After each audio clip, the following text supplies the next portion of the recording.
Smart FM. Smart Career. Smart listeners, di kesempatan kali ini Tasya Rustama temani Anda dan kita kembali ya dalam podcast Smart Career. Dan untuk Anda yang mungkin sedang mengalami sebuah guncangan di dalam hidup Anda dari sisi mental, mungkin mengalami depresi yang sudah disadari maupun tidak disadari, ini episode yang kami dedikasikan khusus untuk Anda. Bersama dengan Mas Iman Pulungan, seorang profesional beauty expert and content creator. Ya. Mas Iman, izin kita karena kita mau menyelami nih gimana yang dirasakan begitu ya.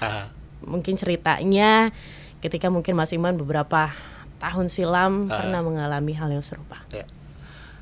Sebenarnya kejadian itu bikin saya banyak belajar sih. Belajar pertama adalah kalau dulu kan saya kalau dengar depresi itu kayak agak underestimate. Apalagi misalnya ada orang depresi misalnya soal apa. Dari dulu tuh emang ada ya orang depresi soal kerjaan. Emang ada ya gitu loh. Gitu. Jadi itu belajar banget gitu bahwa titik penerimaan seseorang itu kan beda. Gitu.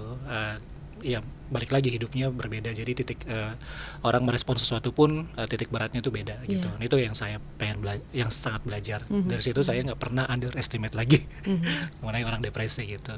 Terus sebenarnya ceritanya cukup karena gini, waktu itu kan saya pindah ke satu perusahaan. Mungkin kalau kata-kata sekarang toxic kali ya gitu. Dan saya kan orangnya cukup idealis ya gitu. Karena waktu di hire juga mereka tuh sebenarnya udah bilang problemnya apa gitu. Dan pertama masuk ke sana sebenarnya udah agak kaget karena memang company tersebut serandom itu, seberantakan itu gitu.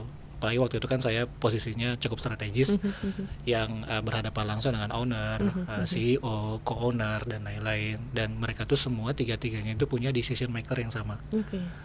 Dan ya bayangin tuh yang satu setuju, yang satu nggak setuju gitu.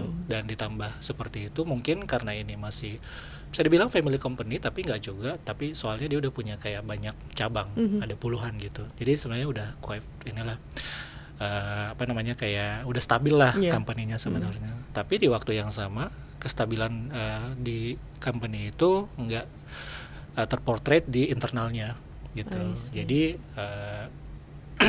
banyak flow yang berantakan. Contohnya ketika saya masuk pegang salah satu departemen, itu misalnya nanti anak sosial media itu bisa pegang marketplace, anak marketplace bisa pegang operational store gitu, dan banyak kerendaman lah, dan mereka nggak punya KPI. Jadi waktu itu di 6 bulan pertama itu yang pertama kali saya bereskan. Dan setelah itu ya berjalanlah operasional kantor seperti biasa.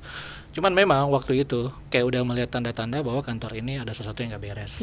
Nah biasa kan kita misalnya presentasi bikin plan, kan kita selalu ketika bikin plan itu kan holistik lah. Ada objektivitas dan lain-lain sampai akhirnya eksekusinya seperti apa gitu. Nah waktu itu saya kaget di pertama itu adalah ketika saya present, saya langsung di-cut gitu. Stop digituin. Ini nggak penting buat saya, ini objektifnya apa, siapa yang mau kamu ini gitu. Udah langsung ke akhir aja, saya mau resultnya kayak gimana gitu.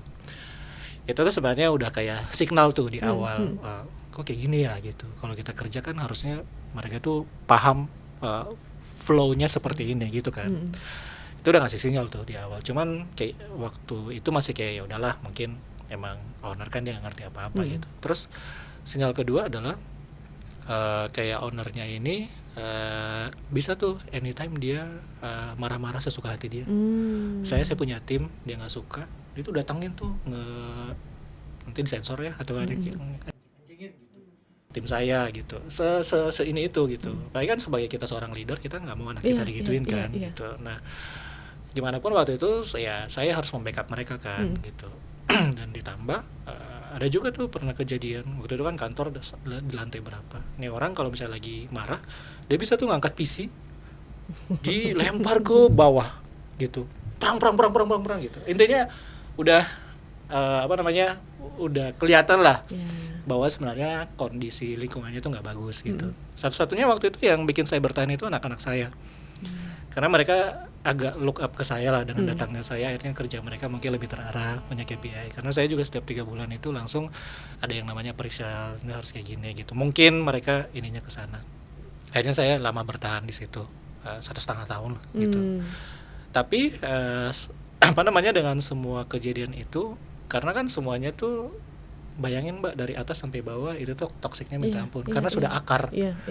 Staffnya sama, HR-nya sama, nggak ada yang bisa kita apa-apain lagi gitu. Dan ternyata yang saya nggak sadar itu, alam bawah sadar kita yang terpengaruh gitu. Jadi itu mungkin menumpuk, udah kayak nggak bisa dikeluarin. Itu prosesnya saya 4 minggu nggak bisa tidur sama sekali. Jadi setiap malam itu udah parno. Pasti ini nggak akan bisa tidur, pasti ini nggak bisa tidur gitu. Dan benar, 4 minggu nggak bisa tidur. Setiap ke kantor itu udah kayak zombie, cuman diam. Bahkan anak-anak saya juga udah kayak, mereka manggil abang kan, abang udah nggak kayak biasa nih gitu, kok kayak gini gitu. Udahlah bang, ke dokter gitu. Cuman menurut saya waktu itu belum, karena nggak pernah ngalami depresi ya, bahwa itu ternyata tanda-tanda gitu. Itu masih cuek. Justru waktu itu triggernya ke dokter adalah karena udah lemes, nggak bisa tidur, mata udah hitam, dan tekanan darah udah berubah drastis. Nah, ke dokter waktu itu, dokternya waktu itu langsung, Pak, Bapak ke psikiater sekarang juga. Saya saya kasih referensinya gitu. Loh kenapa? Ini tekanan Bapak darah udah nggak normal, Bapak udah nggak bisa tidur. Yang Bapak butuhkan sekarang adalah gimana caranya bisa tidur gitu. Nah, habis itu udahlah ke psikiater dan lain-lain, udah konsultasi, dikasih obat tidur, nggak bisa juga, karena mungkin udah separah itu gitu. Dan pas di masa-masa 4 minggu itu yang terjadi adalah mood itu gila sih. Itu tengah malam nggak bisa tidur, cuman duduk di tembok, dan kita kadang mau teriak, nangis gitu. Itu yang terjadi selama 4 minggu, udah kayak gila gitu. Terus di kantor kita kayak berusaha nggak ada apa-apa, karena gimana pun ada anak-anak kan. Bahwa saya kan ada 10-an orang gitu, ya tetap leader yang inilah gitu. Tapi yang gak enaknya itu setelah pulang dari sana merasa kosong gitu. Terus di masa-masa itu kayak kehilangan jati diri lah gitu. Karena gini, maksudnya ya saya juga punya kredibilitas kan, histori kerjaan yang mungkin cukup bagus gitu. Sampai di situ, apakah emang gue sebodoh ini gitu? Apakah gue emang nggak mampu di sini gitu? Itu tuh hilang jati diri banget gitu. Dan akhirnya ya nangis, sometimes teriak, dan bahkan kadang-kadang yang mau di luar yang nggak biasa pun kita mau. Pernah gitu, ada momen itu. Cuman waktu itu akhirnya langsung kayak berdiri, enggak, ini udah nggak beres, ini udah nggak beres, ngomong ke diri sendiri. Terus kalau ada muncul itu ngomong ke diri sendiri, ngeluarin suara, enggak Iman, ini karena ini prosesnya kayak gini aja, lu harus ke dokter gitu. Udah akhirnya ke dokter, psikiater juga kayak gitu. Pas ngobrol itu cuma nangis gitu segala macam gitu. Dan dikasih obat, pertama nggak mempan, obat kedua baru mempan, karena dia akhirnya ngeracik, nambah ini nambah itu gitu. Akhirnya baru bisa tidur gitu. Dan prosesnya kayak gitu, dan agak struggle gitu. Tapi lebih struggle-nya adalah pas transisi mau putus obat gitu. Pada saat kita dapat obat itu kan artinya kan dia ngepres semua kan, kesedihan kita, kebahagiaan kita udah nggak ngerasa apa-apa gitu. Tapi waktu itu pun saya mikir, saya nggak mau terlalu ketergantungan sama obat gitu. Walaupun waktu itu dokternya nyaranin berapa kali sehari, saya hanya minum sekali gitu, karena nggak mau tergantung gitu. Dan pas setelah hampir selesai, transisinya yang susah, dari yang kita dapat obat nggak dapat obat, jadi kayak meluap-luap, kadang flat, kadang nggak ngerasain apa-apa, kadang orang juga lagi cerita sedih, gue kayak nggak punya hati gitu loh gitu. Jadi transisi itunya justru yang lebih susah dari yang lepas obat. Itu butuh kayak 4 bulan baru benar-benar kayak akhirnya bisa gitu, bisa lepas dan bisa normal gitu. Wow. Dan emang berat sih. Iya. Real berarti ya, smart listeners. Traumatik ya. Dan sekarang kan saya kerja kan di salah satu brand beauty gitu. Dulu pas kerja di awal-awal kan di hire untuk ngantor kan, 9 to 5 gitu. Pernah juga interview gitu. Jadi pas waktu nunggu yang mau interview kan, saya nunggu di ruang tunggu kan. Itu first ever saya memutuskan untuk kembali bekerja setelah hiatus selama berapa tahun itu gitu. Nah, pas nunggu di ruang tunggu itu, saya dengar suara sepatu tak tok itu saya panic attack di situ. Karena akhirnya kayak mengingatkan kembali ke yang lama, memori yang lama. Terus juga apa namanya, pokoknya langsung panic attack di situ, langsung telepon teman, ini gue harus ngapain nih, gue tenang, lu harus, kan waktu itu diajarin kan teknik napas kalau lagi panic attack kan ya, terus tarik napas gini nih, itu kejadian dan itu traumatik ternyata gitu. Setelah itu terjadi, setelah sekarang sudah sembuh, normal, sudah seperti biasa lagi, gimana cara Mas Iman akhirnya menjaga kesehatan mental di tempat kerja? Kalau menjaga kesehatan mental, mungkin dulu pertama kali akhirnya mau kerja dan bisa lepas, pertama kali kan gue harus sadar dulu bahwa emang gue nggak baik-baik aja. Gue harus sadar itu dulu, bahwa gue lagi nggak beres gitu. Dari situ kan akhirnya gue sangat effort untuk akhirnya menjadi baik-baik aja gitu. Itu yang pertama. Terus yang kedua, apalagi sekarang setelah saya kerja dan sebenarnya kan udah selesai ya, udah normal.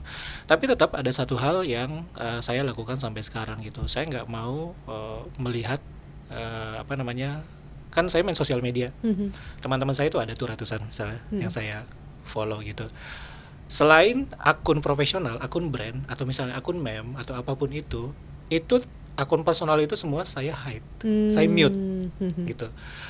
Karena saya nggak mau kayak akhirnya meng-compare diri saya ke orang, terus menimbulkan yang namanya insecurity gitu. Jadi teman-teman dekat saya udah tahu kalau mereka itu saya mute demi kelancar jayaan mental saya gitu, demi saya nggak mau meng-compare diri saya, nggak mau trigger apa gitu. Itu yang saya lakukan sekarang, nggak mau look up ke orang, saya fokus ke diri saya sendiri, kesehatan. That's why mungkin tadi nanya di luar nge-gym sehari berapa kali, ya 5-6 kali bisa gitu, karena saya fokus untuk improve myself gitu.